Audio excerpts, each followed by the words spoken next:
Hi friends. தமிழ்நாட்டில் யாராவது ஆட்சி அமைக்கணும்னா என்ன நடக்கணும் தெரியுமா? ஒரு கட்சி வெற்றி பெற்றாலும் உடனே ஆட்சி வராது. பின்னாடி ஒரு பெரிய ப்ராசஸ் இருக்கு. பொதுவா தமிழ்நாட்டில் ஆட்சி அமைக்கணும்னா பெரும்பான்மை நிரூபிக்கணும். அதாவது தமிழ்நாட்டில் 234 தொகுதிகள் இருக்கு. அதுல சரி பாதி 117 பிளஸ் 1 மொத்தம் 118 எம்எல்ஏக்களை சட்டசபையில் காண்பிக்கணும். அப்படி 118 எம்எல்ஏக்களை காண்பிச்சா ஆளுநர் அந்த கட்சியை ஆட்சி அமைக்க சொல்வாங்க. ஆனால இந்த 2026 சட்டமன்ற தேர்தல்ல டிவிகே பெரும்பான்மையான இடங்களை பெற்றுள்ளது. அதனால டிவிகே ஆட்சி அமைக்க ஆளுநர் அழைப்பார். பெரும்பான்மையை நிரூபிக்க 2 வார கால அவகாசம் வழங்கப்படும். இப்போது டிவிகேவிடம் 108 எம்எல்ஏக்கள் இருக்காங்க.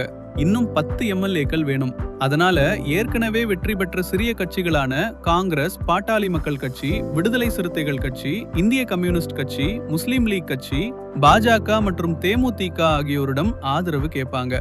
ஒருவேளை இவர்களில் யாருமே டிவிகேவுக்கு ஆதரவு அளிக்காவிட்டால் தொங்கு சட்டசபை உருவாகும்.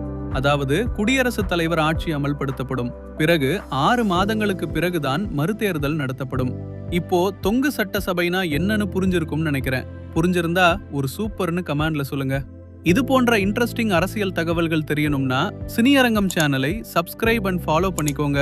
வீடியோக்கு லைக் போட மறக்காதீங்க.